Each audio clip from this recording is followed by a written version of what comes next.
ಶಾಸಕರು ಇರುವಂಥದ್ದು ಇದಕ್ಕ ಅಂತ ಹೇಳುವಂಥ ಪ್ರಶ್ನೆ. ಯಾಕಂದರೆ 18 ಶಾಸಕರನ್ನ ಇವತ್ತು ಸದನದಿಂದ ಅಮಾನತುಗೊಳಿಸಲಾಗಿದೆ. ಯಾವ ಕಾರಣಕ್ಕಾಗಿ, ಯಾರ್ಯಾರನ್ನೆಲ್ಲ ಅಮಾನತುಗೊಳಿಸಲಾಯಿತು ಈ ವಿವರವನ್ನು ನೀಡ್ತಾ ಹೋಗ್ತೀನಿ. ಮೊದಲನೇದಾಗಿ ಯಾರನ್ನೆಲ್ಲ ಅಮಾನತು ಮಾಡಲಾಗಿದೆ ಅಂತ ನೋಡ್ತಾ ಹೋದರೆ, ಡಾಕ್ಟರ್ CN ಅಶ್ವತ್ಥನಾರಾಯಣ ಮಲ್ಲೇಶ್ವರಂನ ಶಾಸಕರು, ಮಾಜಿ ಉಪಮುಖ್ಯಮಂತ್ರಿಗಳು, ಮಾಜಿ ಮಂತ್ರಿ ಮುನಿರತ್ನ ರಾಜರಾಜೇಶ್ವರಿ ನಗರದ ಶಾಸಕರು, ಅವರು ಕೂಡ ಅಮಾನತು ಮಾಡಲಾಗಿದೆ. CK ರಾಮಮೂರ್ತಿ ಮೊದಲ ಬಾರಿ ಶಾಸಕ, ಜಯನಗರ ವಿಧಾನಸಭಾ ಕ್ಷೇತ್ರದವರು. ಇನ್ನು SR ವಿಶ್ವನಾಥ್ 2008ರಿಂದಲೂ ಕೂಡ ಶಾಸಕರಾಗಿದ್ದಾರೆ. ಯಲಹಂಕದ ಶಾಸಕರು, ಅವ್ರನ್ನೂ ಕೂಡ ಸಸ್ಪೆಂಡ್ ಮಾಡಲಾಗಿದೆ. ಭೈರತಿ ಬಸವರಾಜು KR ಪುರಂನ ಶಾಸಕರು, 13ರಿಂದಲೂ ಕೂಡ ಶಾಸನ ಸಭೆಯಲ್ಲಿರುವಂತಹ ನಾಯಕ, 3ನೇ ಬಾರಿ ಶಾಸಕರಾದಂಥವ್ರು, 4ನೇ ಬಾರಿ ಆಯ್ಕೆಯಾದಂಥವ್ರು. SN ಚನ್ನಬಸಪ್ಪ ಶಿವಮೊಗ್ಗ ನಗರದ ಶಾಸಕರು, ಮೊದಲ ಬಾರಿಗೆ ಶಾಸಕರಾಗಿ ಆಯ್ಕೆಯಾದಂಥವರು, ಅವ್ರನ್ನೂ ಕೂಡ ಸಸ್ಪೆಂಡ್ ಮಾಡಲಾಗಿದೆ. ಶೈಲೇಂದ್ರ ಬೆಲ್ದಾಳೆ ಬೀದರ್ ದಕ್ಷಿಣ ಕ್ಷೇತ್ರದ ಶಾಸಕರು, ಮೊದಲ ಬಾರಿಗೆ ಶಾಸಕರಾಗಿ ವಿಧಾನಸಭೆಯನ್ನು ಪ್ರವೇಶ ಮಾಡದಂಥವರು. ಶರಣು ಸಲಗಾರ್ ಬಸವ ಕಲ್ಯಾಣದ ಶಾಸಕರು, 2ನೇ ಬಾರಿ ಶಾಸಕರಾಗಿ ಶಾಸನಸಭೆಗೆ ಬಂದಿರುವಂತಹ ನಾಯಕ. ಇನ್ನು ಯಶ್ಪಾಲ್ ಸುವರ್ಣ ಉಡುಪಿಯ ಶಾಸಕರು, ಇವರು ಕೂಡ ಇದೇ ಮೊದಲ ಬಾರಿಗೆ ಶಾಸಕರಾಗಿ ವಿಧಾನಸಭೆಯನ್ನು ಪ್ರವೇಶ ಮಾಡದಂಥವರು. BP ಹರೀಶ್ ಹರಿಹರದ ಶಾಸಕರು, ಹಿಂದೆಯೂ ಕೂಡ ಶಾಸಕರಾಗಿದ್ದರು, ಈಗಲೂ ಶಾಸಕರಾಗಿ ಆಯ್ಕೆಯಾಗಿದ್ದಾರೆ, 2ನೇ ಬಾರಿ ಶಾಸಕರು. ಡಾಕ್ಟರ್ ಭರತ್ ಶೆಟ್ಟಿ ಮಂಗಳೂರು ಉತ್ತರ ವಿಧಾನಸಭಾ ಕ್ಷೇತ್ರದ ಶಾಸಕರು, ಅವ್ರನ್ನೂ ಕೂಡ ಸಸ್ಪೆಂಡ್ ಮಾಡಲಾಗಿದೆ, 2 ಬಾರಿಯ ಶಾಸಕ ಇವರು. ಧೀರಜ್ ಮುನಿರಾಜು ಮೊದಲ ಬಾರಿಯ ಶಾಸಕರು, ದೊಡ್ಡಬಳ್ಳಾಪುರ ಕ್ಷೇತ್ರದವರು, ಅವ್ರನ್ನೂ ಕೂಡ ಸಸ್ಪೆಂಡ್ ಮಾಡಲಾಗಿದೆ. ಇನ್ನು ಉಮಾನಾಥ್ ಕೋಟ್ಯಾನ್ ಮೂಡುಬಿದಿರೆಯ ಶಾಸಕರು, 2ನೇ ಬಾರಿಗೆ ಶಾಸಕರಾಗಿ ಆಯ್ಕೆಯಾದಂಥವರು, ಅವರು ಕೂಡ ಸಸ್ಪೆಂಡ್ ಆಗಿದ್ದಾರೆ ಶಾಸನ ಸಭೆಯಿಂದ. ಹಾಗೆಯೇ ಕುಷ್ಟಗಿ ಶಾಸಕರಾಗಿರುವಂತಹ ದೊಡ್ಡಗೌಡ ಪಾಟೀಲ್ರನ್ನು ಕೂಡ ಇವತ್ತು ಸಸ್ಪೆಂಡ್ ಮಾಡಲಾಗಿದೆ, ದೊಡ್ಡಗೌಡ ಪಾಟೀಲ್ರನ್ನು. ಇನ್ನು MR ಪಾಟೀಲ್ ಕುಂದಗೋಳದ ಶಾಸಕರು, ಅವ್ರನ್ನೂ ಕೂಡ ಈ ಬಾರಿ ಸಸ್ಪೆಂಡ್ ಮಾಡಿದ್ದಾರೆ ವಿಧಾನಸಭೆಯಿಂದ. ಇನ್ನು B ಸುರೇಶ್ ಗೌಡ ತುಮಕೂರು ಗ್ರಾಮಾಂತರದ ಶಾಸಕರು, ಅವ್ರನ್ನೂ ಕೂಡ ಅಮಾನತುಗೊಳಿಸಲಾಗಿದೆ. ಬಸವರಾಜ್ ಮತ್ತಿಮೂಡ್ ಕಲಬುರಗಿ ಗ್ರಾಮಾಂತರ ಕ್ಷೇತ್ರದ ಶಾಸಕರು, ಅವರನ್ನು ಕೂಡ ಅಮಾನತುಗೊಳಿಸಲಾಗಿದೆ.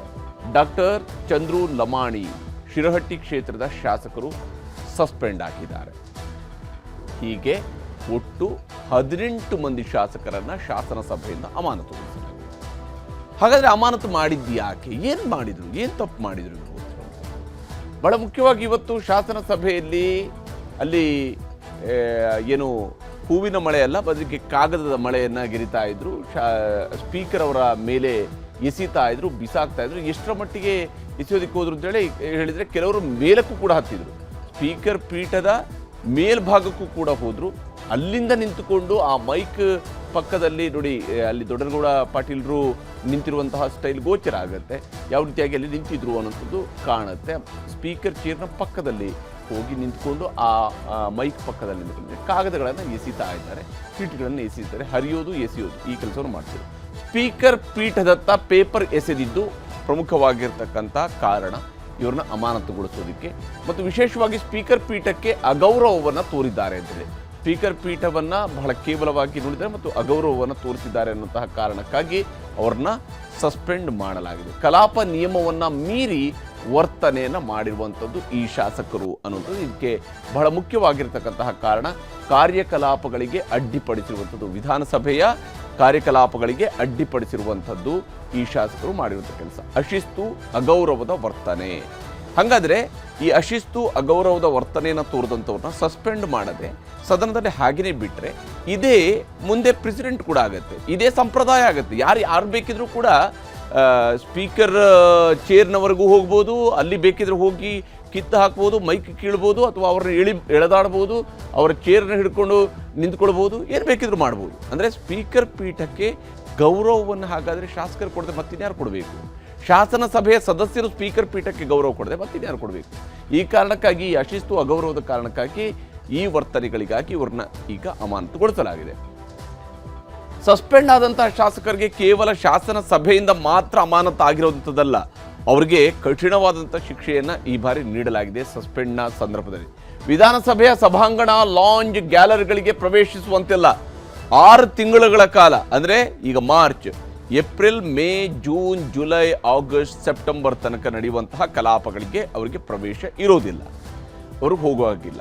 ಸ್ಥಾಯಿ ಸಮಿತಿಯ ಸಭೆಗಳಲ್ಲೂ ಕೂಡ ಭಾಗವಹಿಸುವಂತಿಲ್ಲ. ಯಾಕಂದರೆ ಎಲ್ಲ ಸದಸ್ಯರು ಕೂಡ ಒಂದಲ್ಲ ಒಂದು ಸ್ಟ್ಯಾಂಡಿಂಗ್ ಕಮಿಟಿಗಳಿಗೆ ಏನು ಶಾಸನಸಭೆಯ ಬೇರೆ ಬೇರೆ ಸ್ಥಾಯಿ ಸಮಿತಿಗಳಿಗೆ ಅವರು ಸದಸ್ಯರಿರ್ತಾರೆ. ಅವುಗಳ ಸಭೆಯಲ್ಲೂ ಕೂಡ ಆಗುವ ಹಾಗಿಲ್ಲ. ಪ್ರತಿ ವಾರ ನಡೆಯುತ್ತೆ ಸಭೆಗಳು, ಆ ಸಭೆಗಳಿಗೂ ಕೂಡ ಹೋಗುವ ಹಾಗಿಲ್ಲ. ಶಾಸಕರ ಹೆಸರಿನಲ್ಲಿ ಯಾವುದೇ ವಿಷಯ ನಮೂದು ಮಾಡುವಂತಿಲ್ಲ. ಶಾಸಕರಾಗಿ ಅವರು ಕಾರ್ಯನಿರ್ವಹಿಸುವ ಸಮಯದಲ್ಲಿ ಅವರ ಹೆಸರಲ್ಲಿ ಯಾವುದನ್ನು ಕೂಡ ನಮೂದು ಮಾಡುವ ಹಾಗೆ ಇಲ್ಲ. ಮತ್ತು ಶಾಸಕರ ಯಾವುದೇ ಸೂಚನೆಗಳನ್ನು ಸ್ವೀಕರಿಸಲಾಗುವುದಿಲ್ಲ.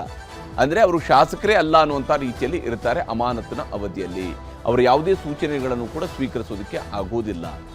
ಸಮಿತಿಗಳ ಚುನಾವಣೆಗಳಲ್ಲಿ ಮತದಾನ ಮಾಡುವಂತಿಲ್ಲ. ಸ್ಥಾಯಿ ಸಮಿತಿಯಲ್ಲಿ ಕೆಲವೊಂದು ಸಲ ಅಂದರೆ ಆಡಳಿತ ಮತ್ತು ಪ್ರತಿಪಕ್ಷಗಳ ಸದಸ್ಯರಿರ್ತಾರೆ. ಯಾವುದೋ ಒಂದು ಪರ್ಟಿಕ್ಯುಲರ್ ಅಂತ ನಿರ್ಧಾರದ ವಿಚಾರದಲ್ಲಿ ಅಲ್ಲಿ ಒಪಿನಿಯನ್ಗಳನ್ನು ತೆಗೆದುಕೊಳ್ಳೋದಕ್ಕೆ ಬಹುಮತದ ಇದೆಯಾ ಇಲ್ಲವಾ ಈ ನಿರ್ಧಾರಕ್ಕೆ ಅನ್ನುವಂಥ ವಿಚಾರಗಳಿಗೆ ಬಂದಾಗ ಇವರು ಮತ ಚಲಾಯಿಸುವಂತೆ ಕೂಡ ಇಲ್ಲ. ಆ ಹಕ್ಕು ಕೂಡ ಕಳ್ಕೊಂಡಿದೆ. ಯಾವುದೇ ದಿನಭತ್ಯೆ ಪಡೆಯಲು ಅರ್ಹರಿರುವುದಿಲ್ಲ. ಅಂದರೆ ಸರ್ಕಾರಿ ಕೆಲಸದ ನಿಮಿತ್ತವಾಗಿ ಅವರು ಓಡಾಟ ಮಾಡುವಂತಹ ಸಂದರ್ಭದಲ್ಲಿ ಪಡೆಯುವಂತಹ ಭತ್ಯೆಗಳೇನಿದ್ದಾವೆ, ಸ್ಥಾಯಿ ಸಮಿತಿಗೆ ಬರುವಂತಹ ಸಂದರ್ಭದ ಭತ್ಯೆಗಳಿದ್ದಾವೆ, ಅದು ಯಾವುದನ್ನು ಕೂಡ ಪಡ್ಕೊಳ್ಳೋದಕ್ಕೆ ಅವಕಾಶಗಳು ಇಲ್ಲ ಅನ್ನುವಂಥದ್ದನ್ನು ಇವತ್ತು ಸ್ಪೀಕರ್ ತನ್ನ ಆದೇಶದಲ್ಲಿ ಹೇಳಿದ್ದಾರೆ.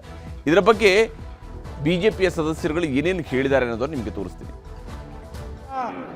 ಸದನದಲ್ಲಿ ಯಾವುದೋ ಒಂದು ಘಟನೆ ಆದಾಗ ಯಾರೋ ಮೊಬೈಲ್ ನೋಡಿದ್ದಾರೆ ಅಂತ ಏನು ಕಾಂಗ್ರೆಸ್ ಅವರು ಎಗರಿ ಕುಣಿದಿದ್ದೆ.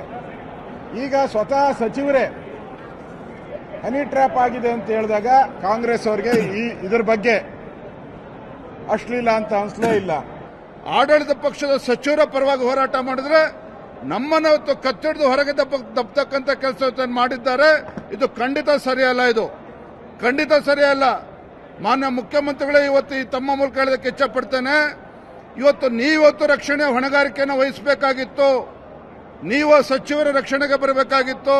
ಎಲ್ಲ ಒಂದು ಕಡೆ ಈ ಒಂದು ವಿಷಯ ದೊಡ್ಡದಾದರೆ ಸರ್ಕಾರ ಉರುಳುವಂಥ ಸಾಧ್ಯತೆ ಇದೆ. ಸರ್ಕಾರನ ಉಳಿಸ್ಕೊಳ್ಳಿಕ್ಕಾಗಿ ಈ ಕೃತ್ಯವನ್ನು ಅವರು ಮಾಡಿದ್ದಾರೆ. ನಮಗೆಲ್ಲ ಅನುಮಾನ ಬರ್ತಾ ಇದೆ. ಇವತ್ತು ಈ ಹನಿ ಟ್ರ್ಯಾಪ್ನಲ್ಲಿ ಭಾಗವಹಿಸಿರ್ತಕ್ಕಂಥವ್ರು ಅದೇ ಪಕ್ಷದ ಪ್ರಮುಖರು ಇರಬೇಕು. ಇದನ್ನು ಮುಚ್ಚಿಸಲಿಕ್ಕೆ ಇವತ್ತು ಭಾರತೀಯ ಜನತಾ ಪಕ್ಷದ ಶಾಸಕರನ್ನು 6 ತಿಂಗಳ ಕಾಲ ಉಚ್ಚಾಟನೆ ಮಾಡಿರ್ತಕ್ಕಂಥದ್ದು ಅವರ ತಪ್ಪು ಮುಚ್ಚಿಸ್ಕೊಳ್ಳಿಕ್ಕೆ ಇದು ತನಿಖೆ ಆಗ್ತದೆ. ಹನಿ ಟ್ರ್ಯಾಪ್ ಮಾಡಿದ್ಯಾರು ಅಂತಕ್ಕಂಥದ್ದು ಕೂಡ ಬಯಲಾಗ್ತದೆ. ನಾವು ತಿಳ್ಕೊಬೇಕಲ್ಲ ಯಾರು ಹನಿ ಟ್ರ್ಯಾಪ್ ಇದ್ದಾರೆ ಅಂತ. ಯಾರಿದ್ದಾರೆ? ಇಷ್ಟು ಜನ ಮುನಿರತ್ನಂ ಹೇಳಿದ್ದಾರೆ, ಸನ್ಮಾನ್ಯ ಸಚಿವರು ಹೇಳಿದ ಮೇಲೆ ಇದ್ರ ಬಗ್ಗೆ ನಾವು ನ್ಯಾಯ ಕೊಡಿ ಅಂತ ಕೇಳ್ತಾ ಯಾರು ಅಂತ ತಿಳ್ಕೊಬೇಕು. ಅದಕ್ಕೆ ಒಂದು ಕಮಿಟಿ ಮಾಡಿ ಅಂತ ಹೇಳ್ತಾ ಇದ್ದೀವಿ. ಈ ಎಲ್ಲ ಬೇಡಿಕೆಗಳನ್ನು ಶಾಸಕರು ಸದನದ ಬಾವಿಯಲ್ಲಿ ಇದ್ದುಕೊಂಡು ಮಾಡಬಹುದಾಗಿತ್ತು. ಆದರೆ ಅದಕ್ಕಾಗಿ ಪೇಪರನ್ನು ಬಿಸಾಕುವಂಥದ್ದು, ಶಾಸಕರ ಸ್ಪೀಕರ್ ಚೇರ್ವರೆಗೆ ಹೋಗಬೇಕಂತ ಅವಶ್ಯಕತೆ ಇತ್ತಾ ಅನ್ನುವಂಥ ಪ್ರಶ್ನೆಯು ಕೂಡ ಇದ್ದೇ ಇರುತ್ತೆ. ಸದನದ ಗೌರವವನ್ನು ಸದಸ್ಯರು ಉಳಿಸ್ಕೊಳ್ಳದೆ ಹೋದರೆ ಮತ್ತಿನ್ಯಾರು ಉಳಿಸೋದಕ್ಕೆ ಸಾಧ್ಯ ಅನ್ನುವಂಥ ಪ್ರಶ್ನೆಯೂ ಕೂಡ ಇದ್ದೇ ಇರುವಂಥದ್ದು.